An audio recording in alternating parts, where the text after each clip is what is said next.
All right, it is day 5 of our daily video posts, and today I want to just think about kind of things that linger. And the longer difficult times continue, the more likely we are to come to a point where we maybe ask the question, does God care?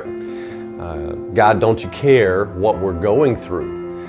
We ask because we don't see things changing the way we want them to. We ask because we just want the difficulty to be over.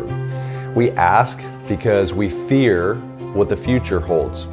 Now, maybe you've been expecting this passage, but in Mark chapter 4, verse 35, it says, "On the same day when evening had come, Jesus said to them, 'Let's go and cross over to the other side.'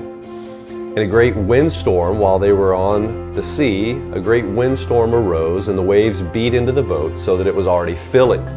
But Jesus was in the stern, asleep, and they woke him up and said, 'Teacher, don't you care that we are perishing?'"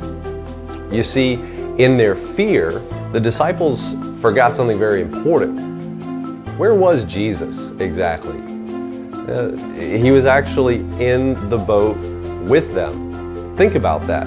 If they perish, what's going to happen to Jesus?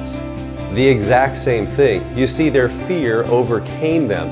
And that's why they get this response from Jesus. It says, "He arose and he rebuked the wind and said to the sea, 'Peace, be still.' And the wind ceased, and there was a great calm.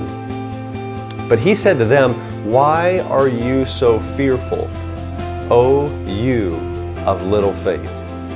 It says they feared greatly and said to one another, "Who can this be that even the wind and the sea obey him?" Jesus is able. God is able, if he should so choose, to change or to fix our circumstances. But as he says to the disciples, "O you of little faith," the circumstances of our lives are often to help increase our faith. Today, remember the words of Jesus, "Peace, be still." Have faith in the circumstances that God is still in control. I want to remind you a little bit about tomorrow. Tomorrow is Sunday, for those of us who keep losing track of what day it is. But tomorrow at 10:30 a.m., we will be doing a Facebook Live, probably from the sanctuary, and we will give you some announcements and some updates. There's some things people have been asking about, and we'll hopefully answer some of those questions.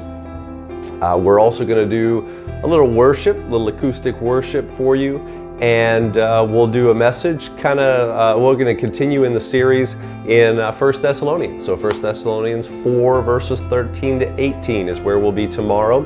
And as I challenged you and kind of gave you the heads up yesterday, my challenge for you on Sunday is to unplug from the constant news feeds. Make Sunday more than just a day of rest for your body. Let it be maybe a day of rest from all of this information. The important stuff you'll hear about anyway, but make it a day of rest.